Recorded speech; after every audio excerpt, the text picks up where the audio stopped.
Chapter 35. Dell pulled his name out of the mail slot for number 28, replacing it with the slip of paper on which Kwang Ha had artfully written Nugent. He then made a beeline for his car, driving away just moments before Lenore Cole pulled up to the curb. He headed straight for the closest bar, which was called the Hammer.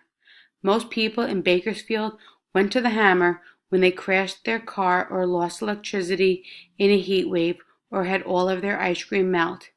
The bar was a misery magnet. No one put on their best sweater or their skinny jeans to go to the Hammer. This is why Dell felt at home there. Now, as he drove into the parking lot, he let out a sigh of relief. He had gotten away from Patty Nugent.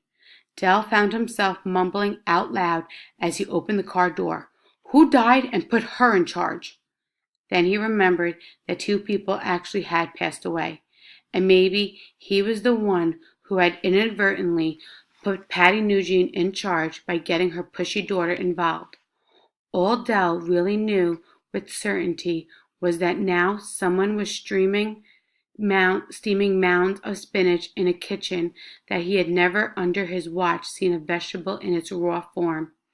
At least his underwear wall was being washed. Once inside the dimly lit bar, Dell found a seat.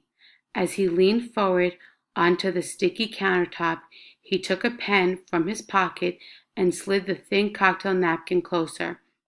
He was looking to regain control, and so he returned to the Del Duke system of the strange.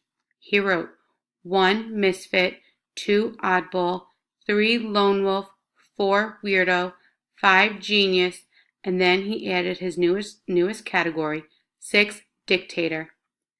Mai had to take a second city bus across town to the gardens of Glenwood, and she was not happy about it. She called her mother from the salon, and that was when she found out about the visit from Child Services. Shouldn't someone have told her what was going on? Now, an hour later, Mai's arms ached from carrying her heavy backpack, but inside she felt a different pain. She had to question the logic of pretending to live in Del Duke's apartment. Maybe Willow should have gone right after the accident into foster care. Her mother had made it clear they weren't in any position to take on another kid. She had tried to help, but what if what she had done ended up hurting Willow even more? Mai aimed her right shoe, which wasn't more than a satin slipper, and stepped down hard on an acorn. But the nut lying in the middle of the cracked sidewalk didn't squish under her foot. Instead, it was solid and tough, and it hurt. It was like stepping on a pointy rock. Mai felt her whole body stiffen. So many things caused unexpected pain. Mai kicked the acorn, and it flew across the sidewalk out onto the street. She watched as a passing car ran right over the still green nut. Mai moved to the curb to get a better look. The acorn hadn't flattened. It rested on its side in the middle of the road unharmed.